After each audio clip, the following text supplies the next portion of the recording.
and it's called A Legend is Born. Wilf and Francis were going over the Gristmill Village cleanup and repair list with Lon.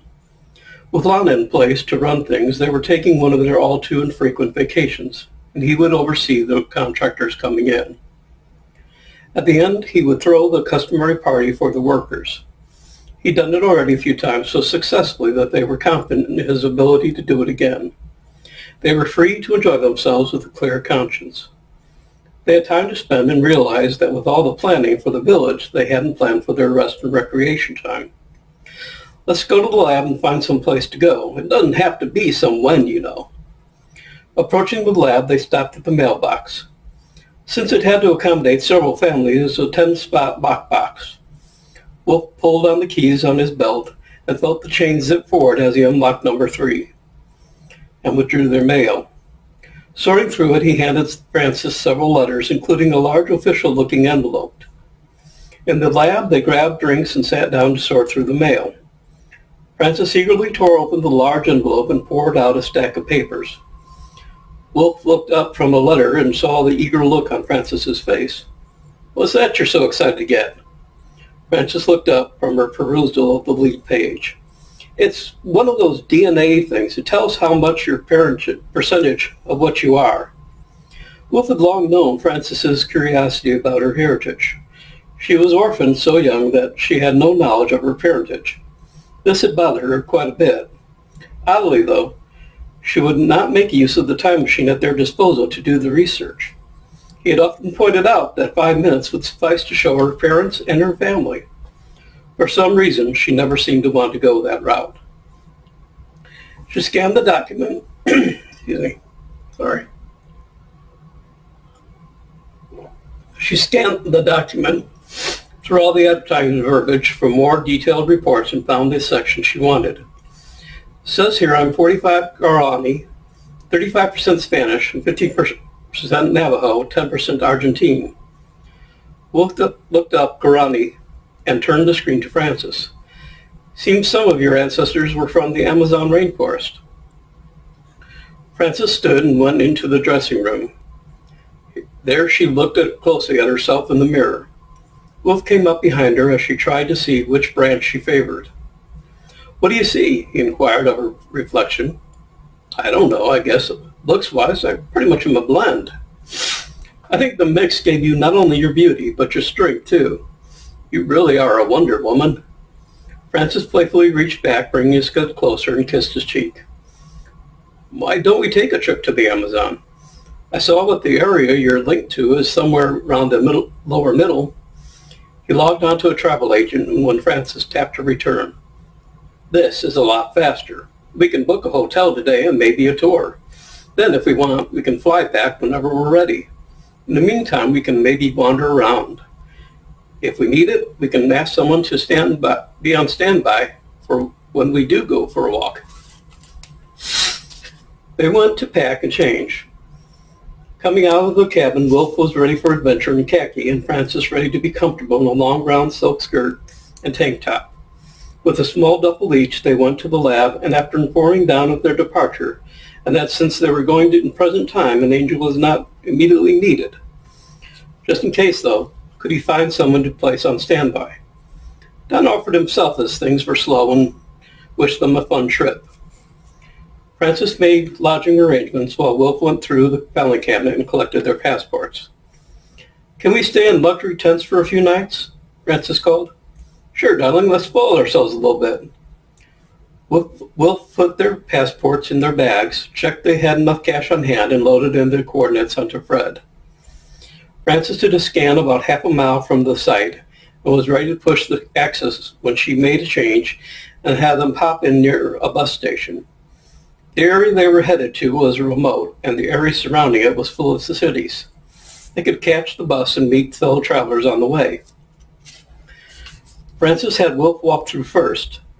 She had him enter through a handicapped toilet as the most private area she could, then did the same for herself. Once outside, they found the bus station and bought tickets. Sitting on benches, they looked around. Francis peered at the time board. They had an hour before the bus would arrive. She grasped Wilf by the arm and led him to a nearby grocery store for a few provisions. Wilf almost cleaned them out of the hot empanadas, and Francis topped up with mebiju, a cheesy flatbread. They enjoyed talking with a few of the locals. Luckily, they had learned Spanish earlier for a different trip. The main subject under discussion was Lake Ipacari, which was fast becoming unbearable thanks to the influx of tourists, boaters and bikers, and even some daring souls who tried snorkeling in the shallow waters. Mrs. Ayala was quite vocal on the subject and wished all tourists would go to hell. When it was pointed out that her own position at the campground would be lost were they to do so, she replied that it might almost be worth it. Mrs. Ayala asked Francis and Wilf whereabouts they lived, as she hadn't seen them before. Francis bluffed and Wilf coughed. I'm sorry to say, but we're tourists too. But I do understand how you feel. It's terrible when people don't respect and appreciate a place enough to protect it. Francis agreed. That's the trouble with tourists. They don't live here, so they don't care.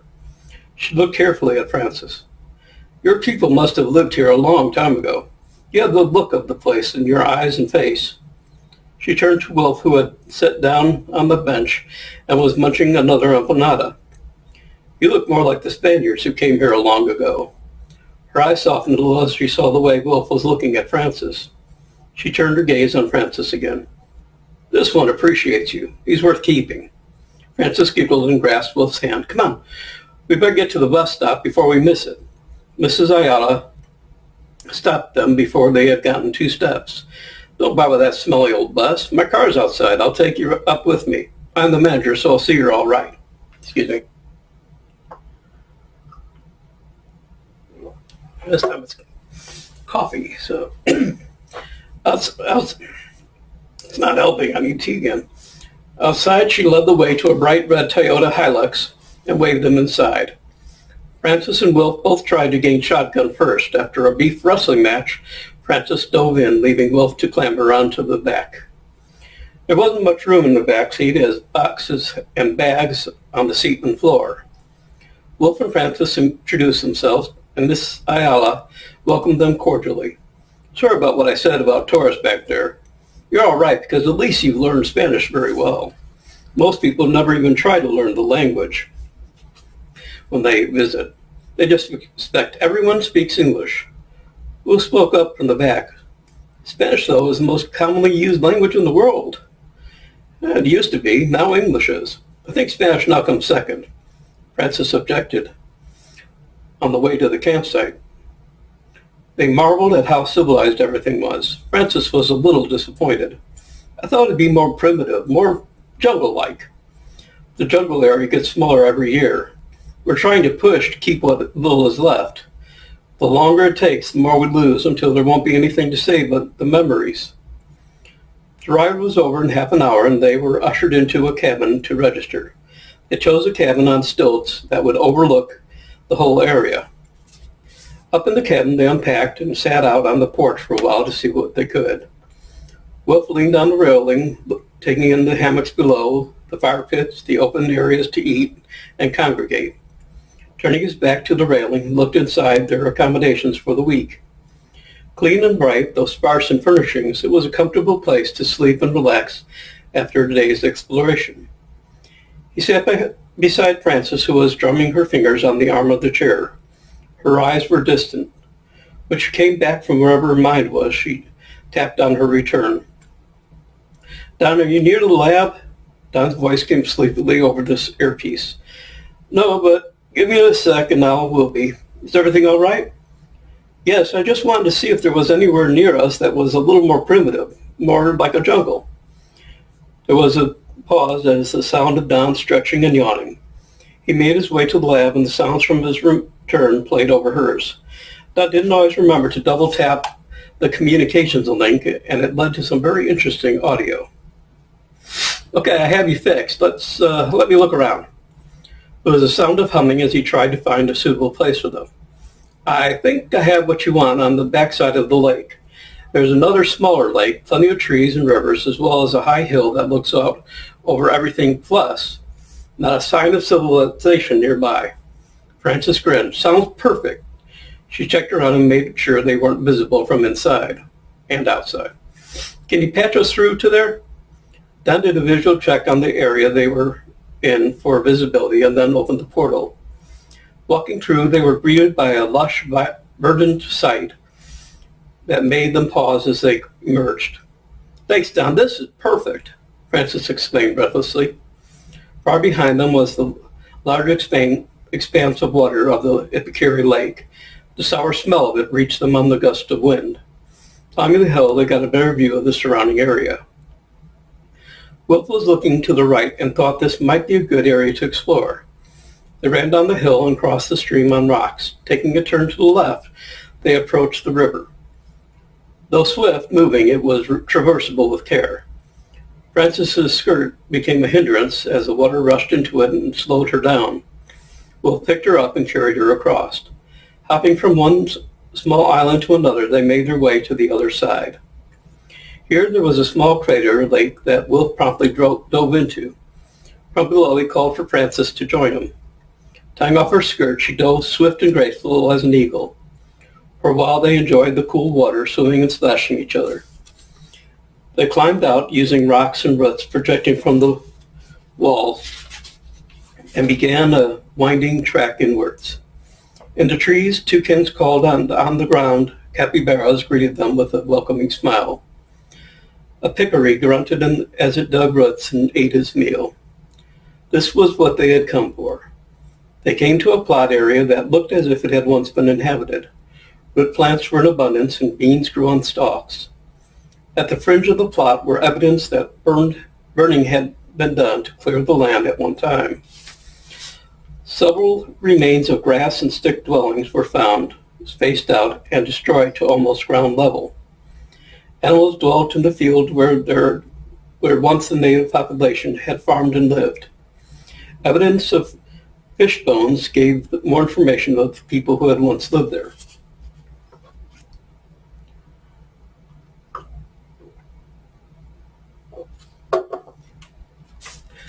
Wilf was wandering around poking at pals with a stick while Francis dug up some sweet potatoes and started a fire. Once the fire was reduced to glowing coals, she wrapped the potatoes in leaves and covered them with heat. Gathering her skirt around her, she sat away from the heat of the fire under the cooling shade of a tree. She closed her eyes, trying to picture the people who lived and worked in this village. Waking from her musings, she passed through to Don. Don, sorry to bother you, but can you find out when this area was free from European influence and when the Guarani were using the site? You heard Don's chuckle. Already on it, Francis. I figured you'd want to see them in situ. I can patch you there whenever you're ready. Wilf, she called, as Wilf wasn't in sight. A poke in her sides made her whip around ready to fight, but she was caught in Wilf's arms and they were kissing. You two let me know when you're finished, okay? They separated reluctantly and Wilf got on his return. We're ready, Don. Where are you placing us?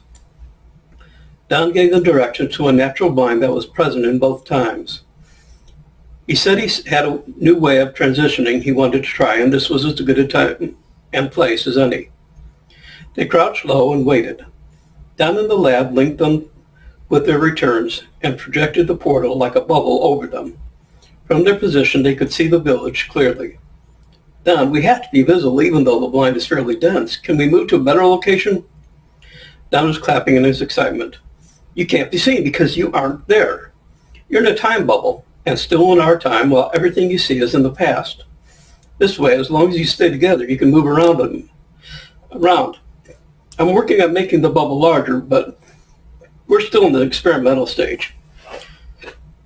To them, it may seem as if there's a little distortion in your locality, but you both are in two separate times.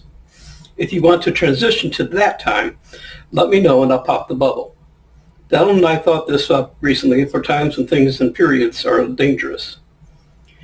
In front of them was a field with women tending it. Some had their babies strapped to their backs. To the rear were huts that were built of sticks and grass woven into them. A few peccaries were wandering around eating sweet potatoes. A couple of small children were using dried grass and corn husks and wrapping themselves a dowel. This would be added to the family they were creating. A young boy was sharpening was busy making himself a spear for fishing. He had sharpened the front to a point, and with a backwards barb for retaining the fish he had caught. The children talked and laughed. While unable to understand their language, they did understand the sentiment of their conversation. They were cheerful and apparently joking about something. The men returned from a fishing expedition with a large selection. A long fire trough was built and loaded with wood. In a small earthen fireplace, the fire was kept continually going. A branch was lit and the wood in the trough set ablaze. Once reduced to coals, the fish were wrapped in leaves and laid on. Corn was added. It was time to wait. One of the men assisted the youngster with his fishing pole by adding a braided set of vines and tying it to the spear. He demonstrated how it could be thrown and retrieved, much to the boys' delight. They went to the river to test it. Don's voice rumbled in their ears. I'm on wide angle looking down, and I'm sure I see someone slinking furtively into the area. I'm going to pull back in case this is a surveyor with more people behind him. Don, where is the person you saw approaching from? The river. He's headed towards the father and son, testing out the poles. Patch us through to where they are, Wilf requested. A quick overlay and they were in position, and their position changed to the new location. Overhead, Don watched as the intruder approached from the rear. The father and son were oblivious to anything but their fishing. They had already caught a few fish and were sitting on the bank waiting for another to swim into view. Don let Wilf and Francis know where the vanguard was approaching from. The rest of the invaders were now approaching the village from the left-hand side. Wilf looked up and saw a large branch above them. Don, put us up on the branch and then pop the bubble. Wilf gathered some pebbles and waited. Another overlay and they were on this branch.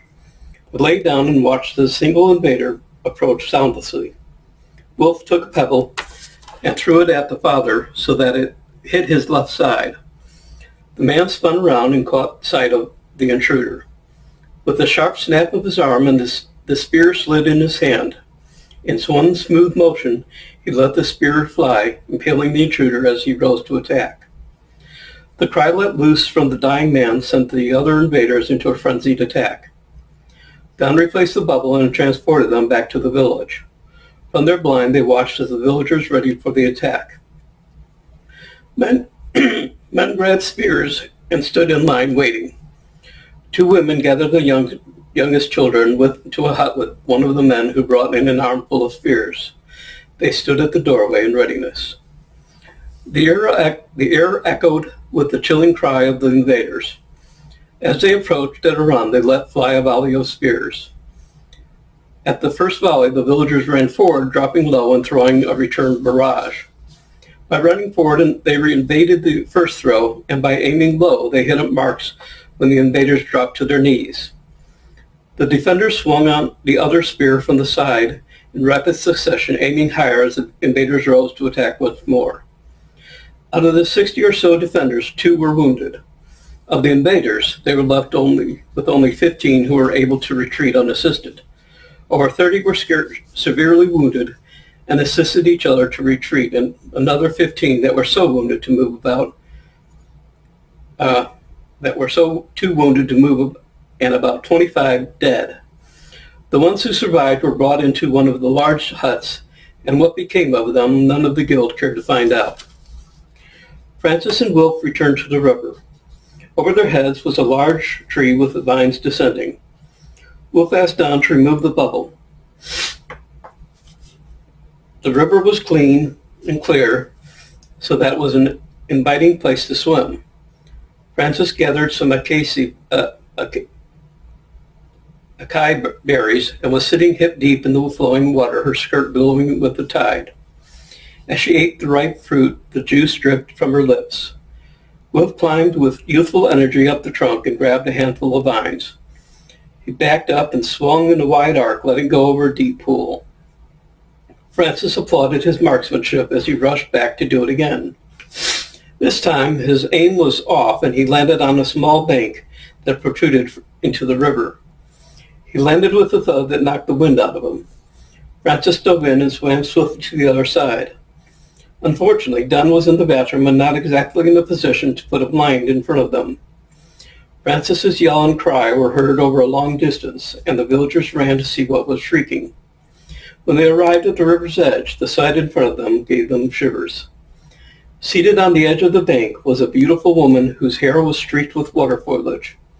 Her lips, stained at the sides and red, were slowly dripping onto the bank. Her legs were fused together so that she looked as if she had a long, flowing tail, which splayed at the end to form fins. She was leaning over the sprawling form of a male who was lying as if asleep or dead. The villagers stood staring at this tableau for a moment. Francis shrieked at them to get out. While they couldn't understand the words, the look on her face and the sound she emitted left no doubt in their minds they were not wanted. They rushed back to the village. Don finally finished and brought them home using the bubble. Wilf was just coming round as Francis applied cold compresses to his head and neck. He wondered why they were at the lab instead of Paraguay. Explanation swiftly put him in the picture. A thought suddenly dawned on Don, and he brought out 2 reference books. A comparison of them showed that the Guarani people had gained a new tale in their mythology. Listen to this. There's a myth about a beautiful mermaid that lives in Tepico Lake called the Lara. She is said to lure lovers who will do anything to be with her, and she either sucks their blood or takes care of them until they die. Either way, she is eternally lonely. Her cry is heard in the night, and she draws men to where she lays and waits for them. Wilf and Francis looked over Don's shoulder and compared the 2 reference books. Looks like you're famous now, Francis. Come on, let's head back. We still have some sightseeing to do.